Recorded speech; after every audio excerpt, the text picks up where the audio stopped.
Hey guys, I'm coming at you with what I believe is my favorite episode ever. And here's why. In this episode, we interview top pediatric experts to answer your questions that you left on our Instagram post. Questions like, what do I do about constipation? How do I treat asthma and allergies naturally? And how do I pick a good multivitamin or supplement for my kid if I'm really worried about them being a picky eater and not getting enough nutrients? If you left a message on our Instagram or a comment or a question, you will hear the answers to your question today. And if you don't worry, we're going to do this again because this was so valuable that I think this needs to be something that we do regularly from here on out. In this episode, we've got a few experts that you are going to want to follow on Instagram and get to know very well. You're going to hear from Dr. Elisa Song, who we interviewed about her amazing book, Healthy Kids, Happy Kids. Dr. Chris Magryta, whose episode on asthma just came out, and you should go listen to that if you have a chance. We have some newcomers to the podcast, Dr. Sheila Kilbane, Dr. Medea Saeed, and Dr. Michelle Perro, who you will absolutely fall in love with, and we're going to have them back for their own episodes soon. We are here for a very special episode, a pediatric roundtable where we're going to answer the top questions from our audience of parents, the things they wish they could ask an integrative pediatrician. We're going to start with intros from each of you. Tell us a little bit about who you are and what you stand for. And we're going to start with you, Dr. Michelle. Thank you. I'm thrilled to be here. I am practicing almost 42 years, pediatric emergency medicine, integrative pediatrics. I run a nonprofit, GMO Science. I wrote a book, What's Making Our Kids Sick, and I have a new one coming out, Making Our Children Well. And I'm just delighted to be with my buddies. We're so thrilled to have you here. Dr. Ilana Roumell, tell us about yourself. Hey guys, so happy to be here. I'm a pediatric naturopathic doctor. I'm also the creator of Med School for Moms. So my whole love and passion is just to share all of my protocols, share all of my knowledge that I have as a mom and a pediatric naturopathic doctor so that moms can really empower themselves with the knowledge and help their children when they're sick at home safely. We love that. And your Instagram is full of useful tips. Everyone should go follow these doctors after this episode.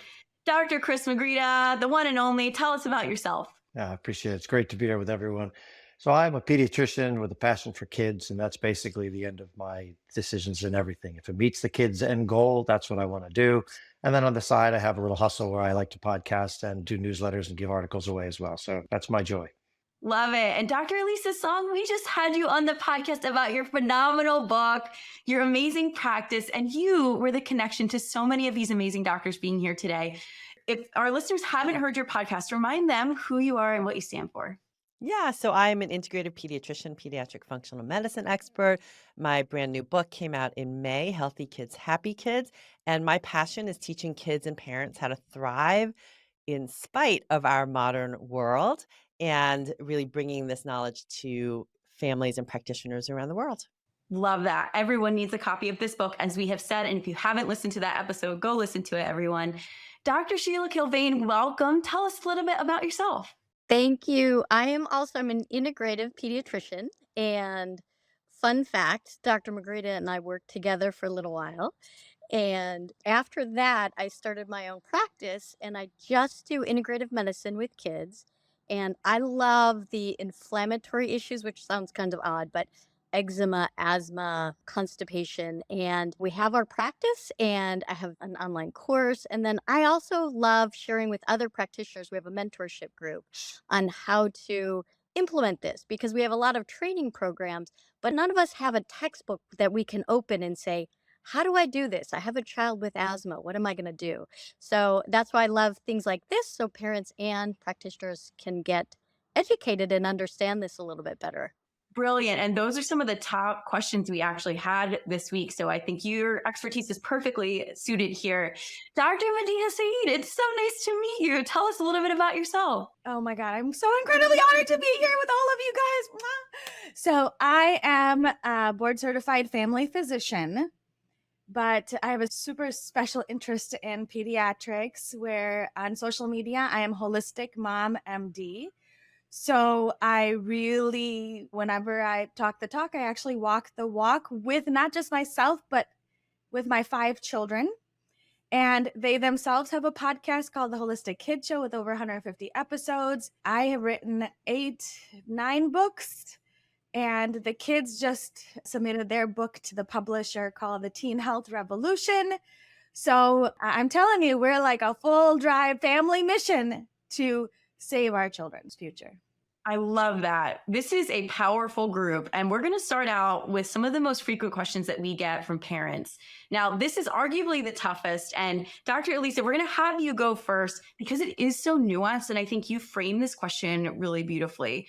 So the question we got was generally, my kid's a picky eater. I'm really worried about their nutrition. I want to give them a multivitamin or some kind of nutritional insurance.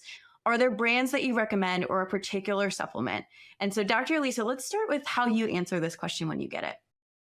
So I think I'm going to answer it in a way that most parents aren't going to be completely satisfied with, but I want to equip parents with the tools to choose the right multi or the right vitamin supplements for their kids, no matter how the industry changes, because we all know formulations change, right? And to be honest, I have been on the hunt for a children's multivitamin for decades, and I have not found one that I completely love just yet. There's a lot of junk on the market. I'm not just talking about Flintstones, I'm talking about even the ones that are organic. And so we just need to be really savvy. My preference is actually to work with families to target supplements based on their individual needs so that they get therapeutic levels of things like maybe zinc or iron or vitamin D, because a lot of supplements will pixie dust and just put a little bit of a lot of different things. Okay, so in a nutshell, super quick, here are the things that I look for in a multivitamin or want out of a multivitamin. Number one, no added sugar. Okay, with the gummy market explosion, some gummy supplements out there, and I'm going to name names: Smarty Pants, Ollie, right? They're super popular. They taste great, but guess what? Each serving has 3 to 4 grams of added sugar. That's almost a teaspoon of added sugar. Now, if your kids are taking also the gummy vitamin D and the gummy probiotic and the gummy vitamin C, you might be sending your kids off to school unknowingly with 3 to 4 teaspoons of added sugar before they start school. And that's over half of their daily allotment of 6 teaspoons a day. So that's one thing. If it's a liquid multivitamin, watch out for emulsifiers. Those emulsifiers wreak havoc on your gut microbiome. So there are some out there that have xanthan gum, which I really don't want to have in there. The B vitamins are really important. I look for activated methylated B vitamins. So vitamin B6 as pyridoxal 5-phosphate, not folic acid, but 5-methyl tetrahydrofolate or 5-MTHF, not just B12 or cyanocobalamin, but methylcobalamin. Really important to get the vitamins in the form that your kids can use. I do like to have choline, which is so important for brain development in a multivitamin. So where does that leave us? To be honest, an organic fruit and vegetable powder blend may be your best bet, not an actual multivitamin or multimineral. If I do choose, and the one that I use for my patients is by Zymogen, the Active Nutrients Chewable, which now you can get commercially on Amazon on their Zymogen store. So, and yeah, I hope that gives you some tips because there are a lot of the ones on the market that are okay. There's nothing ideal, and it's really looking for the ingredients that are going to fit with your needs. I think that's a brilliant explanation. And I saw all of the doctors nodding as you were talking. I know Dr. Michelle, we're going to talk with her next about her brand recommendations for formula. So I want to give the other docs a chance to weigh in, particularly Dr. Sheila and Dr. Chris. I saw you nodding a lot. You guys have done an integrative pediatrics practice together and separately. How do you answer this question when you get it from practitioners, if you do answer it differently than Dr. Elisa? So I completely agree. And so when it comes to just a generic multivitamin, the answer is one for me is always work on the picky eating first, right? And I think we all would agree on that piece. If you can't get that under control in a way that you feel like they're getting most of the nutrients through the foods, then if I'm going to go down that road, Smarty Pants, one of those, I agree, for 3 to 4 grams of sugar is not great. But then I would tell parents 100%, that's your sugar allotment for the day. You're sort of done. So at that point, you're going to have to watch every other drop of sugar entering the body so it doesn't come in that way. But I am mostly in the camp of targeting the supplements based on need. And so checking blood levels and then repleting back what is necessary based on that. And so, yeah, but to the earlier point, I don't think there's a perfect answer out there. And so what you're getting is incomplete. It's the best we have now because vitamins are exceedingly bitter. And so it's a very difficult sell for companies to make a vitamin process. That's where the name vitamins, right? It's an amine. So they're very bitter, hard to do. So I'm not too sure we're ever going to get a great answer. And I think Lissa's got that in spades the way she said it. And Dr. Sheila, I saw you nodding. Is there a panel that you run to test for specific nutrients that you then target? Yeah, and I will say I agree 100% with Dr. Song and Dr. Magryta. And we also do things a little bit differently at the beginning. So if we want our bodies to absorb the nutrients from the vitamins and from our food, we really work on that inflammation in the gut. So we will start with a low dose, just a single strain, very gentle probiotic to help nudge the bacteria in the gut, right? That microbiome, and that's going to help to decrease the inflammation a little bit. And then we add in a digestive enzyme to help break the food down. And then we will start with whatever multivitamin that we feel is appropriate. And yes, we absolutely do blood work, right? We look at iron, and we do, all of us on this call, I know, do a little bit more specific things if we're looking at iron, at vitamin D, at B12, so that we get a good idea of what the kids need. And just like Dr. Song said, so many of the vitamins out there, they have just a whiff of the nutrients that you need, right? If you need to replace zinc, we need to go a little bit higher than what most vitamins will have, or right, vitamin D. So it's the individualized approach. I also agree, may not be the most popular answer, but I think that's really the thing that we need to do.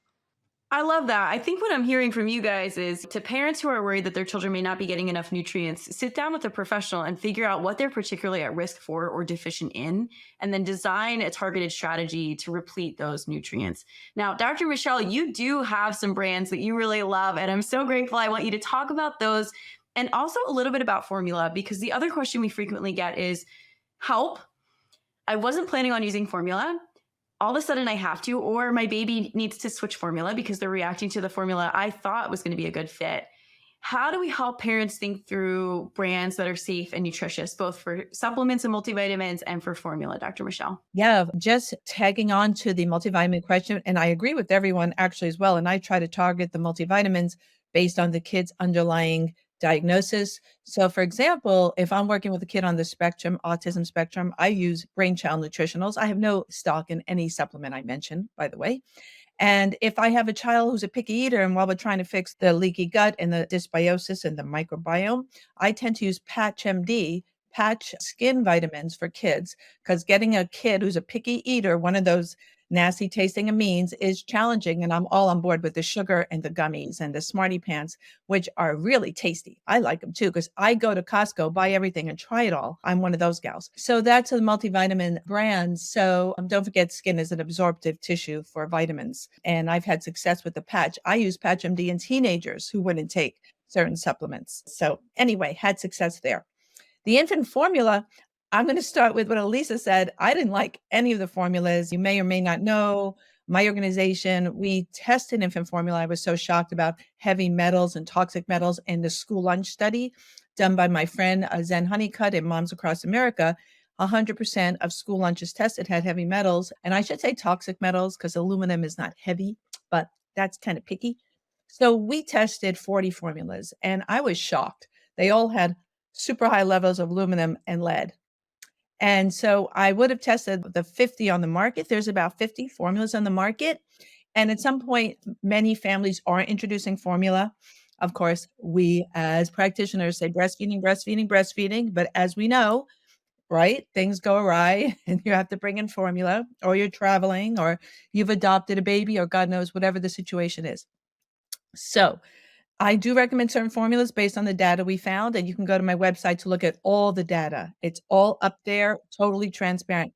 So the ones that tested pretty well, and I wrote them down to remind myself, were Similac Sensitive, Kirkland ProCare, and we try to test the formulas that you get at Amazon, Costco, Walgreens, where parents buy formulas, and not the ones from Holland or Australia, although we tested some of those too, because here where I live, all the moms were buying a very expensive brand from the Netherlands called Holle, more expensive than gold. The broken down formulas tested well too. The elemental formulas like Pure Amino, and I found that very interesting. Earth's Best Organic tested well, and Gerber's Good Start Gentle Pro. But I've got to say, all of them had lead and aluminum. The lead was in parts per billion, and the aluminum was in parts per million.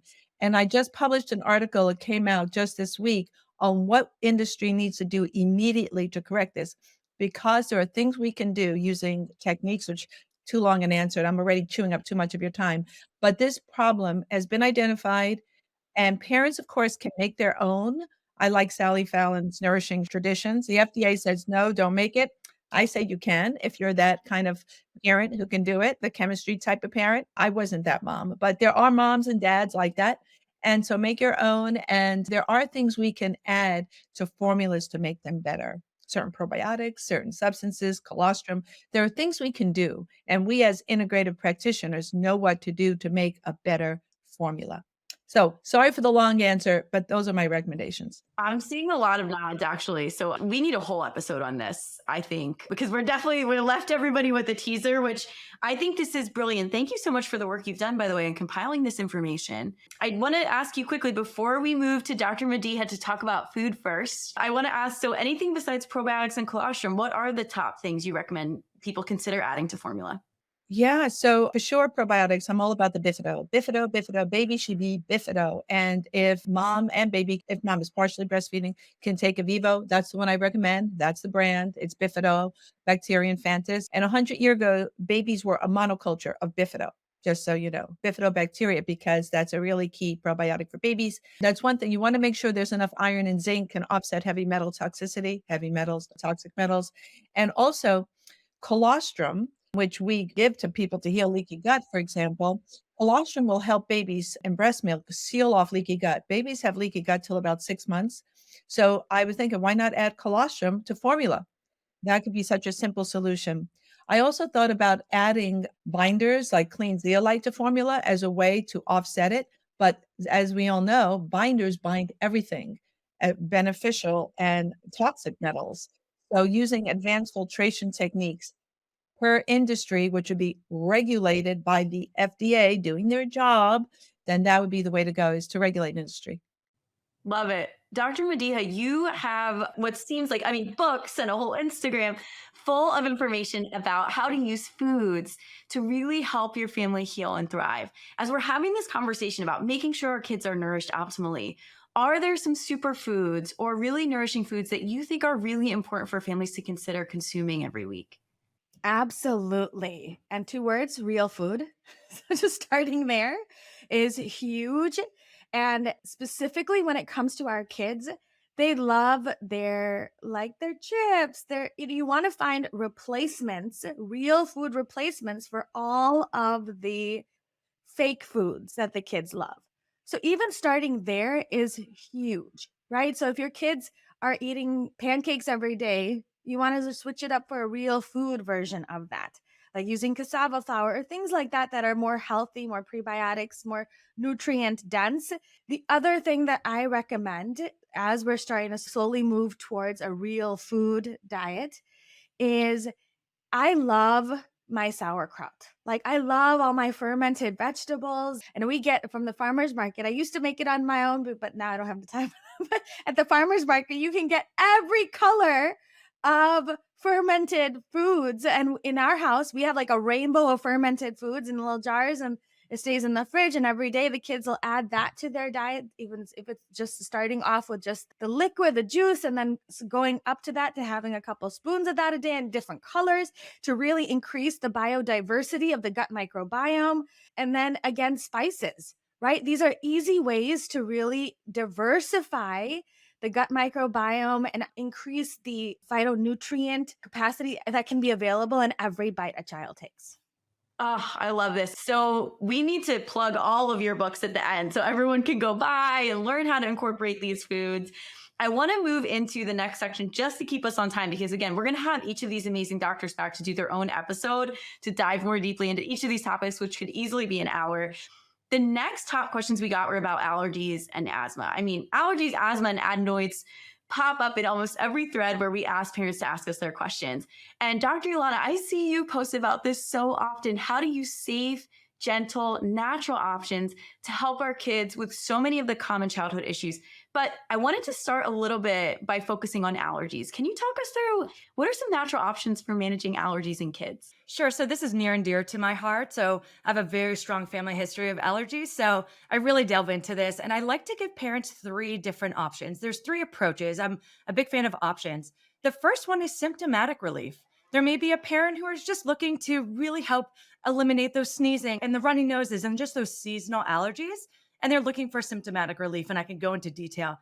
The second one is really understanding the root cause. Okay, this is the Root Cause Medicine podcast. So I think parents are really interested in this, but it does take some more time. And it's a more of a holistic approach, which again, I'm happy to talk about. And then the third one is a combo, is while we're looking at the root cause, how do we help to eliminate those symptoms just for a rapid relief and some symptomatic relief as we're digging deep? Because looking at the root cause is really a holistic endeavor. So I like to talk about the inflammatory bucket as looking at people's susceptibility. Sheila may love this too. I heard you love inflammation and all of this. And I think all of us integrative doctors look at our buckets and how full our patients' buckets are in order to see where we can make a significant difference in their lives and essentially lower the amount that's in someone's bucket. So if you can just envision a bucket, the fuller the bucket is and the amount that it's overflowing, the more symptomatic an individual can become.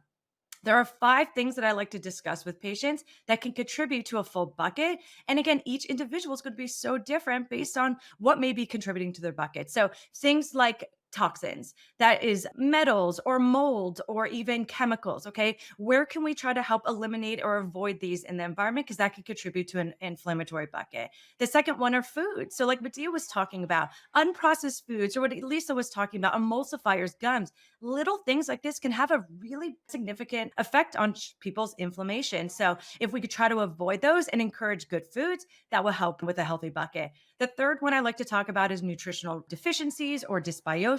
So, again, so much there with gut health is just such an important foundation. Another one is stress, whether it's physical or environmental stress, mental, emotional stress, is a huge contribution.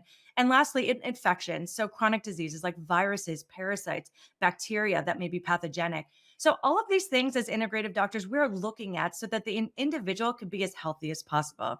And when we see that this child's bucket is just really overflown, you're going to expect symptoms. And so, as we're working on these allergies, maybe we give them some antihistamines to help relieve the symptoms. And there's some great natural therapies like quercetin, bromelain, NAC, vitamin C, even homeopathics that can all help with symptoms. That's truly not actually getting to the root cause.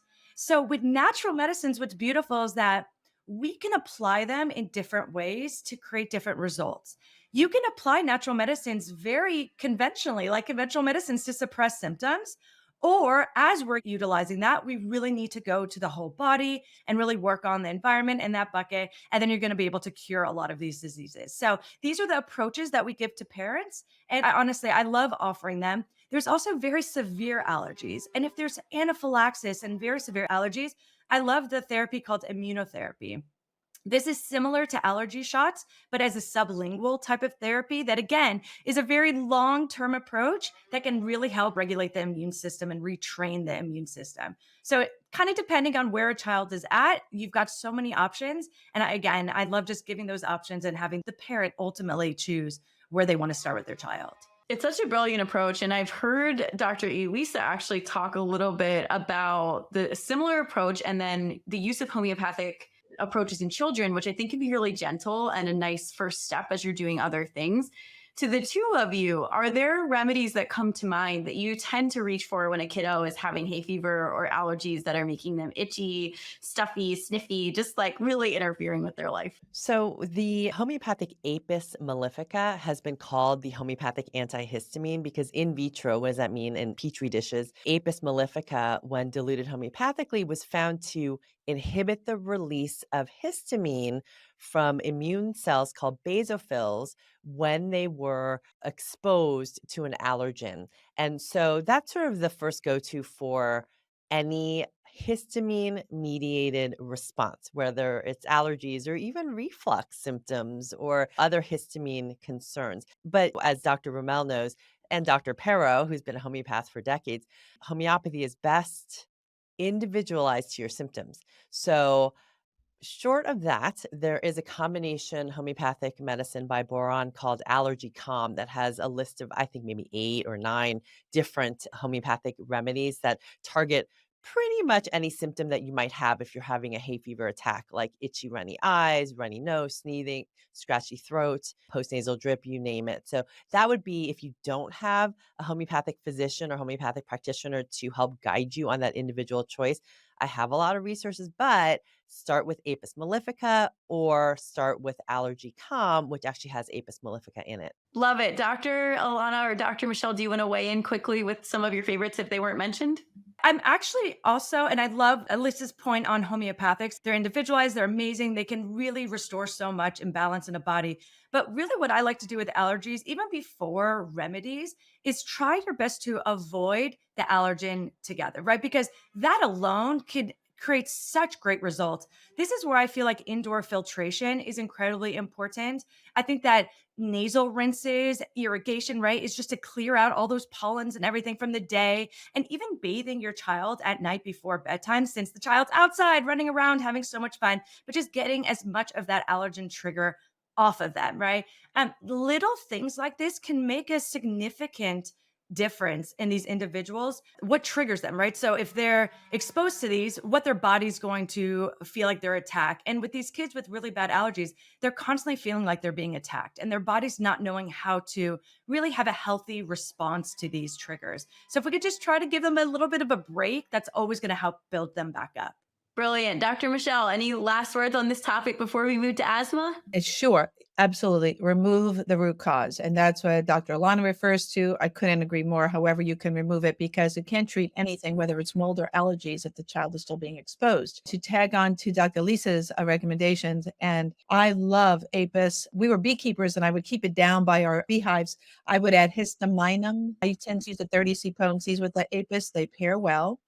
If there are goopy eyes, I like euphrasia, EUPHRASIA, for the eye irritation. It even could work if it's pink eye, conjunctivitis. And my favorite runny nose is Allium cepa, made from onion. Now, I have to do a shout out to Dr. Song here because many decades ago, I heard her do a talk on German biologic medicine, which is a form of homeopathy based on the work of Dr. Reckeweg. And I became a fan of German biologic medicine, starting with Dr. Song's lecture. Thank you, Dr. Song. Never, ever forgot that gift you gave me. And I've helped so many patients using German biologic medicine, which is one of my favorite homeopathic go-to, but you need a specific practitioner for that. So I'm going to leave that alone. But in other words are called bioregulatory medicine is another word for it, or homotoxicology, just so parents have some language, but I won't tell you what to do in that world, but look up a practitioner who does that, like Dr. Song. Brilliant. I mean, I think we're all a fan of Dr. Song here. And I'm spoiled because Dr. Lisa Song, you did such a good job in your book. The entire back of the book is suggestions for remedies you can use and quick things that you can do and talk to your practitioner about at home. Obviously, you guys at home who are listening know that we're giving you the information that you can use to have an informed conversation with your own care provider. And our hope is to really empower you to have that conversation from a place of confidence and feeling informed. I want to move us to asthma because this is another big topic. We're going to start with you, Dr. Chris Magryta. We had this question, what are some non-steroid approaches to managing asthma that you've seen work best? I know this is a nuanced conversation, but do you feel like practitioners sometimes skip over certain steps or certain natural options that they could be trying and just reach for the steroids? And if so, what are those options? Yes, yes, and yes. The simple answer is the glass theory that was spoken of, where we talk about how many antigens are triggering disease, needs to be ascertained before you begin the process of trying to understand what treatment needs to be put into place. In my clinic, which is a very large underprivileged population, dairy tends to be the number one trigger of mucus and hollow spaces. And I tend to think of it that way from an immunological perspective. I think if we understand where the mucus is coming from, then we understand which hollow spaces are being filled with mucus. And that is the genesis of all the inflammation that we see that then shows up as allergies, asthma, everything else, whether it's in the gut, whether it's in the lungs or the sinuses. It's relevant only to the location, but the antecedent upstream root cause tends to be in a lot of kids that I see the protein in milk called beta casein. So I always ask every single mother, does your child have a history of colic? And if they do, they are getting a diagnostic 30-day trial off of dairy to see where their symptoms lay. A lot of times, that's it. If you want answers to the possibility of where this is coming from, I always recommend that you push your provider to do a serum IgE test, which is a blood test looking for the antibody floating around in the body that triggers the release of histamine and all these other chemicals from the basophils and eosinophils. And that test, if it is negative, and this is the key, if it is negative, then you are looking at a non-allergen mediated disease. This is called an endotype. Those are the kids that are being driven by food, food, food, and food. Often they are the children who are excess weight in their structure because the foods that they eat tend to also go along with gaining weight. But this is not the only way. They could be a child who actually is underweight and the food that they eat just runs right through them. So the negativity of an IgE test is a massive clue for me that we're looking at food, food, and food. If that test comes back positive, then I'm running full tilt on avoidance of those things. And this is where another piece I want to layer in called oral allergy syndrome. There is a specific entity where, for all the moms and dads out there, proteins of plant pollens, like trees, like a rubber tree, for example, has a very homologous structure to the proteins of something like a banana. So if your child eats banana and all of a sudden starts having oral tingling of their tongue, mucus congestion, the banana is actually a trigger, even though their antigen testing on the blood may be negative, right? So this is a fascinating thing that we need to pay attention to. Now, once you start to understand all those upstream triggers, then we're starting to say, okay, what do we layer into this now that we've removed some of these triggers and we're still having symptoms? So then I want to look at what Dr. Roumell was talking about, and stress is massive. So I start going deep, deep, deep into stress. And one of the big stresses that we didn't talk about yet is sleep. The absence of good quality sleep is a massive driver of a major chemical called NF-kappa B. If your NF-kappa B is running hot, you are burning disease. And so I am always asking, what is your sleep doing? How are you doing through the night? As far as, are you actually sleeping? Being in bed for 8 hours means nothing to me. What does it look like? Are you all over the bed? Are your sheets moved? And so we start asking deeper questions. And then I'm starting to say, okay, well, if our sheets are all over the place, the child never sits still, we're going to look for iron.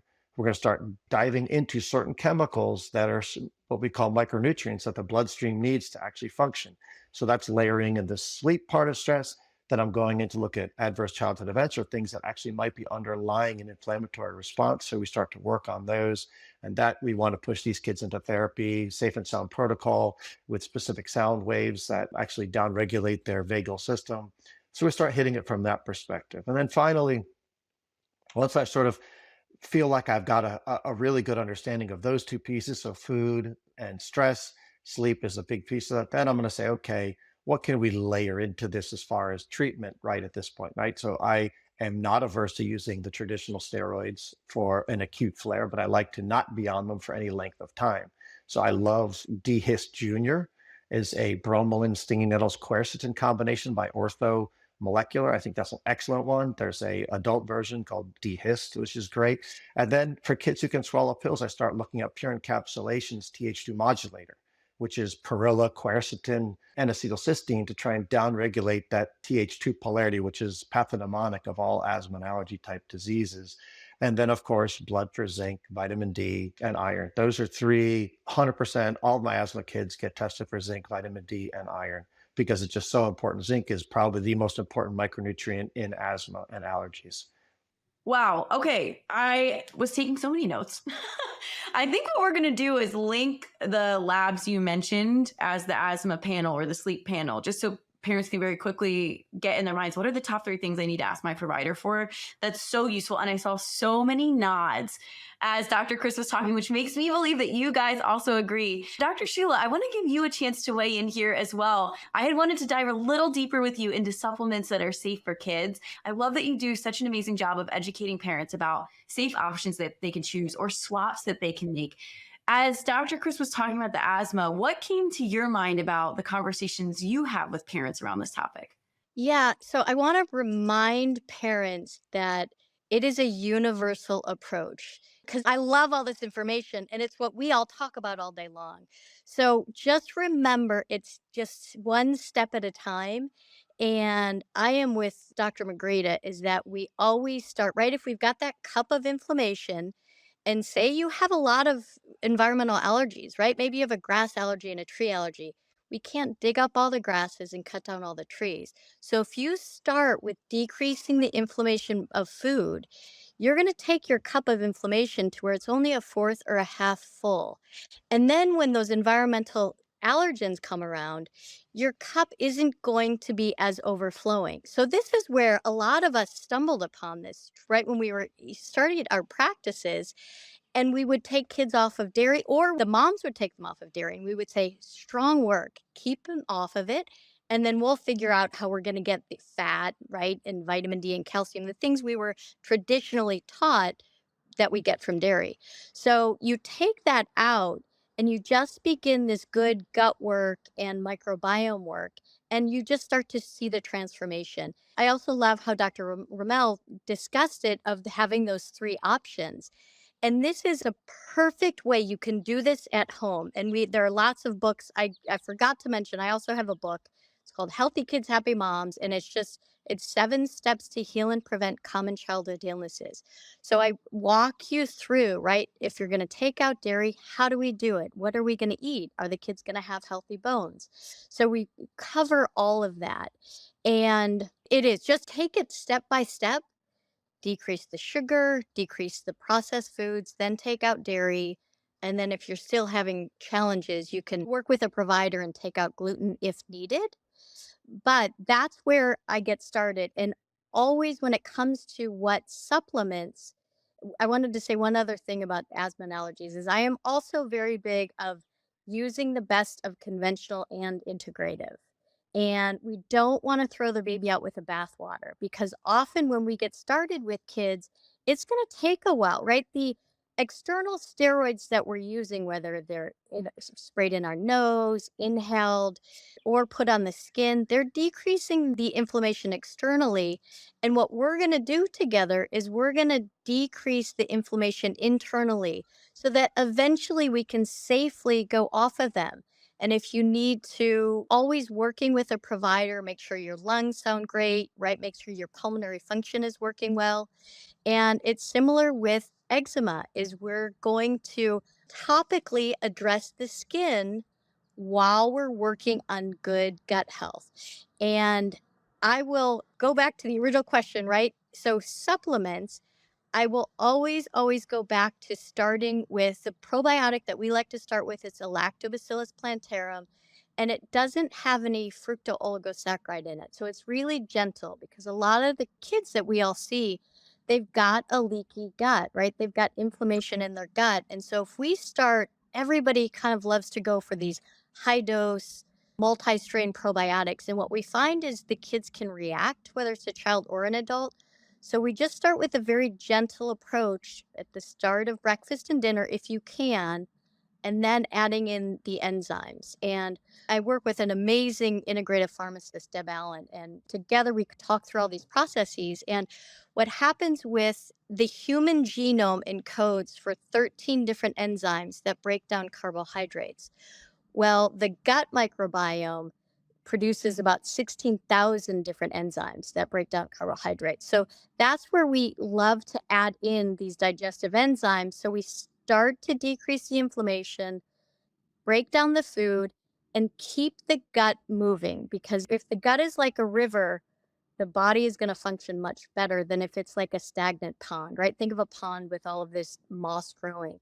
So we want to keep the function, right? That's what functional medicine is. So keep that function going, and then use the omega-3 fats, right, as in fish oils, that are going to make the good, healthy cell walls, right? We want our ratios of the inflammatory fats has gotten so out of control.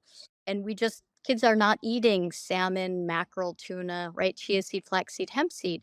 So we've got to get those into the diet as much as we can while we're replacing those good, healthy cells, because a healthy cell wall lines the GI tract, it covers the skin, so it works on our nerve cells. So everything from eczema, asthma, ADHD, right? If your child is on the autism spectrum, we want to make sure that we're creating those good, healthy cell walls. And then the last thing I'll say, going back to digestion, Our proteins in our body make up our neurotransmitters. Neurotransmitters are what help us fall asleep, right? Melatonin helps us fall asleep. GABA helps us stay asleep. 70% of our serotonin is made in the gut from E. coli bacteria. So if we're working on that diverse microbiome, that's how we're going to make our good neurotransmitters. And then our fats get broken down to make our hormones, right? Our estrogen, our testosterone, our growth hormone. So if we want these good, healthy, thriving kids, let's make sure that we're breaking our food down and absorbing it so that we have the natural resources to build the cells and the enzymes and the proteins that we need. And what studies, to Dr. Medea, studies show that 30 different plants, if you eat 30 different plants a week, those people have more diverse microbiomes. And that's if the single thing we can do for our overall health is to increase the diversity of our microbiome. Brilliant. I love when one doctor plugs the other doctor's book. It is like so clear to me. We have the elite of the elite in this room, and you all have read each other's work. And it is just such a testament to how helpful the resources that each of you are creating can be for families. And Dr. Medea, I wanted to actually transition to speaking to you because Dr. Sheila, I mean, again, so many nods with what you're saying. We need to keep things moving, right? To decrease inflammation, to decrease toxicity, we need to get things moving. Another question we get, and this is a rapid round, I want you guys to all weigh in on this topic, is about constipation. It seems like things getting stuck and being sluggish and kids getting constipated, it seems to happen to every kid at some point in their journey, and parents have questions. So Dr. Medea, I want to start with you first. When a family comes in and the kid is constipated, what are some food first options that you recommend to parents to consider for resolving that constipation and getting things moving again? Absolutely. So we know that our poop is our snapshot of what's going on the inside. And that's what you want to tell the family, that what does your poop actually look like, right? First, define constipation. Are you going every other day? Is it just pellets? Are you going every day? So really trying to work on what that definition is. And that gives you then a snapshot of what's going on inside.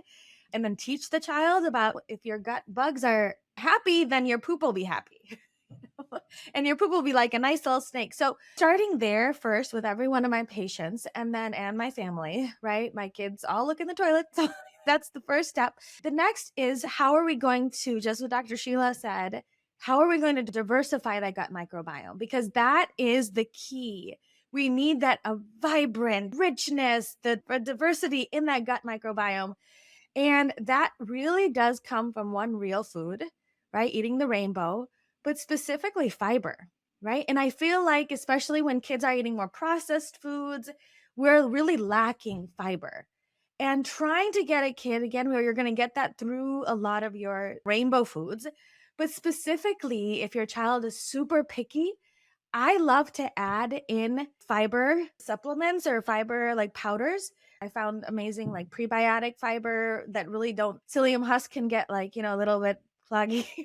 The kids don't like that as much, but like if you do like acacia fiber and Jerusalem artichoke and green banana fiber, and then you just add that into whatever smoothie the kids are already drinking, right? Or what they're eating.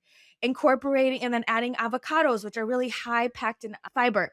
And then alongside chia pudding is another great way to get, again, all of those key nutrients that the gut needs to really function. So those are like the food first approach.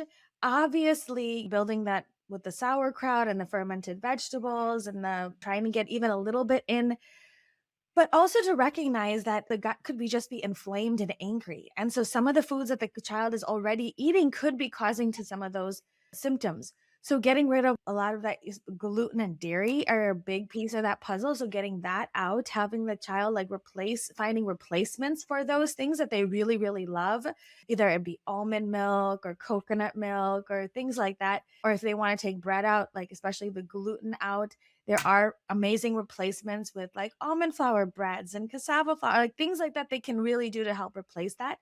And then to know that, again, your gut, there could be a lot of deficiencies, right? So like, for example, exactly what Dr. Sheila talked about, how we need that gut lining to be strong. And you need, obviously, magnesium. Magnesium deficiency can cause constipation, along with making sure that the child is getting enough good, healthy fats, omega-3s, and then the probiotics.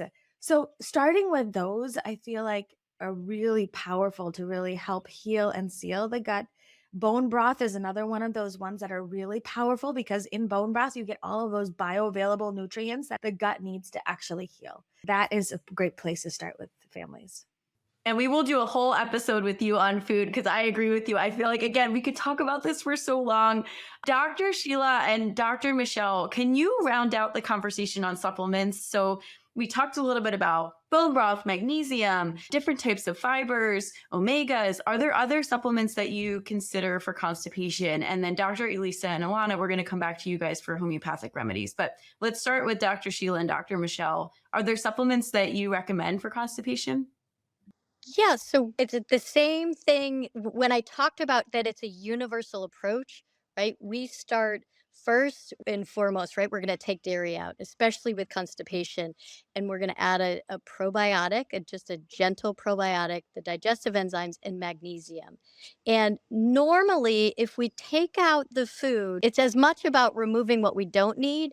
And then that opens up the space for all of that great food that Dr. Medea was just talking about. And the other thing that we use a lot of, it's a bioactive aloe. It's an organic aloe. Think about how aloe helps to heal the skin.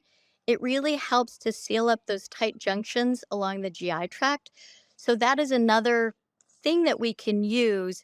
And then if you really, because some kids just need something stronger to get them cleaned out, you want to look at the types of magnesium. And a magnesium citrate is really going to stay in the gut, and there's one just called Calm that you can get, over the counter, and that's really good. You can do a lot of it to get the kids moving. And I'll even use some senna. And I'm happy to also send you, we have it's just a recipe. It's called Yakima paste that a peds ICU nurse gave to me years ago. And it's really nice it's not something you want to use forever, but you just can use it for a period of time to get things moving. Brilliant. Dr. Michelle, do you have anything to add to this part of the conversation? Absolutely. So constipation, oh my God, we've all talked a lot about constipation. So what I tell parents is my simple formula. One, they have to go organic because if they're eating conventional foods, they have Roundup. Glyphosate's an antibiotic, knocks out the microbiome. So even if you get them better, they relapse. So water, water, water. Most kids do not drink enough water, so their poops are dry. So I do the whole water talk. I do photos. I have parents take pictures and to send me on my phone. I have a whole phone collection of poop. I love looking at the poop, and most parents after 3 years old don't know what the poop looks like. So show me the picture. Then I do food, food, food. And one more thing that I do, thank you, Medea, I do a lot of the same stuff, prunes in every way I can, especially for babies. Put the prunes in the smoothie. I put prune juice that I've had parents make in formula to get kids pooping because once kids can tolerate prunes, and it's a great source of iron. Prunes are super healthy. So I'll do that as my secret go-to weapon. I do like fiber, and I'll talk to parents about fiber, soluble and insoluble fiber, if I get to the fiber conversation. Homeopathics are my go-to, and I'll recommend Dana Ullman's book. Now Alyssa Song's book has a homeopathic section. In my book, I talk about constipation. That'll be out. And then, so their homeopathics have to be specific. I won't say what they are because they're based on the kid's poop. So if it's a dry, knotty poop, it might be alumina. If the kid is moody with a dry poop, it might be bryonia. So it has to be specific with that. I also like aloe. If I do things, yes, to aloe. I will use magnesium. I like citrate. I like the magnesium formulations because so many kids are magnesium deficient. So I'll do a blend of magnesium, magnesium chelate, which has oxide, citrate, a malate, threonate in there if they need a little calming in there as well. So I'll do a combo mag, love magnesium combinations. And I hope to check, like Dr. Chris said, I like to get their RBC, magnesium, and zinc levels while I'm at it when I can. Vitamin D, if you could throw that in there, but insurance doesn't cover vitamin D here. I know it's $135, which is, don't get me started on that. And I'll do all that. And then, of course, I'll use German biologics, which I mentioned before. So it's a journey, and the whole family needs to change their diet. So you can't be giving 3 of the kids pizza with binding foods and then kale salad to little Susie. That won't work. So the entire family makes a shift. It'll help everybody's poop. Everybody will be less grouchy and happier. And then, of course, a lot of behavioral counseling when it comes to poop. Food diaries, poop diaries, getting kids to poop at a certain time, not running off to school, right? Set up a time where kids can have the same bowel patterns like in the morning or evening poopers or after soccer practice poopers. So you get kids on a schedule when possible. And so that's the kind of an approach. I love it. We've got 1 minute left. I want to give Dr. Lisa and Dr. Ilana a chance to jump in if they feel like something was missed here. Yeah, I'm just going to super quick, okay, because I know Dr. Roumell has a ton of resources for families in her Dr. Mom membership. So the first thing, such an important issue, it actually is the first blog post I ever wrote back 8 years ago. It was called Oh Crap. So, I mean, everyone's mentioned magnesium, supplements, food sources, but Epsom salt baths really can be very helpful. That's magnesium sulfate. That's going to be a great way to absorb magnesium through the skin. One of the most important things, and Dr. Perro alluded to scheduling, but you have to slow down. If your body is in constant fight or flight, your sympathetic nervous system is firing, your anal sphincter is tight and not letting go of that poop. You need your vagus nerve to be engaged in order to relax and engage your other sphincter muscle that actually pushes out the poop. So really key. This is for kids and for adults. I don't know if we're going to have time to talk about Miralax, but just know, parents, Miralax has never been FDA approved for kids for constipation and is only FDA approved for adults for short-term use. So years and years and years and years of being on Miralax is not an option. These are all amazing approaches. The other things I do is acupuncture, acupressure. You can use large intestine 4, deep, firm pressure. Use some essential oils like chamomile essential oils, but there's so much we can do. All of these tips are going to be incredibly helpful so your kids can poop without medication. It may take some time if they've been on Miralax for a while, but you can get there. Awesome. Awesome. Dr. Ilana. I love how everyone has mentioned so many great therapies. And Alyssa actually took my last one, which is really about emotional support. I think a lot of kids have an underlying anxiety component, whether that's rushing or whether that's just fear of going to the bathroom or whether that's outside playing with their friends all day and they just don't want to take the time to go inside. And so really understanding if someone has an underlying anxiety disorder, homeopathy could be a beautiful therapy. We've got homeopathics like Arsenicum album, Calcarea carbonica, phosphorus. So we have to get very clear on what type of anxiety or fears that these children may have. If I may just conclude, since we're wrapping up, I just want to give hope to these parents that are listening. Children are very resilient. And I think all of these integrative pediatricians can confirm that with us, is that some of the smallest little things that we could do with our patients can really lead to huge transformations. Adults take a little bit more time, unfortunately, but when it comes to kids, they're robust and they're resilient if we can really just listen to what's going on and get to that underlying cause. And oftentimes when it comes to anxiety, I think that oftentimes when parents also come in with the anxiety, that can also really dictate a child's symptoms and it can exacerbate it at times. So we really want to work on the entire family. We want to bring down the anxiety, really just tune into where the imbalances lie, start with one step at a time. And some of the smallest things can really give such great rapid results. And I just want to leave parents with hope that your kids' symptoms really can change. You can get to better health, and it really will end up being better for the entire family. Like Dr. Michelle mentioned, is everyone's involved and everyone can do this. Everyone's going to be in better moods and better healthy function. And just please know that there is hope, and we're here to help and support you. Brilliant. I think there's no better way to end it than with that. Doctors, thank you so much for being here with us today. We are going to link in the show notes where everyone can find you and follow along and get help on their own journey from each of you experts. Thank you for being here with us today, and we will see you soon. Welcome to Rupa Health, the best place to order, manage, and track results from over 30 different lab companies in one single place for free. It's going to take you under 2 minutes to sign up, and you can order any functional medicine lab for your client in under 30 seconds. Let me show you how it's done. So here's our beautiful interface. I'm typing in the name of my client, selecting the lab that I want to order for them, and hitting send. From there, Rupa and their amazing team handle the rest. They email the client, collect payment, and even offer an interest-free 3-month payment plan. We've also built the world's largest library of information about chronic health conditions, the lab tests that can help you find the root cause, and the evidence-based interventions that you can use to help people heal from them. It's called the Rupa Health Magazine. There, we have in-depth articles about almost any health condition you can imagine. And we give you step-by-step protocols that other clinicians have used to help their clients heal and that are verified by evidence-based sources. You should totally check it out, and it'll transform your practice. And we can't wait to see you. So make sure you sign up today at rupahealth.com.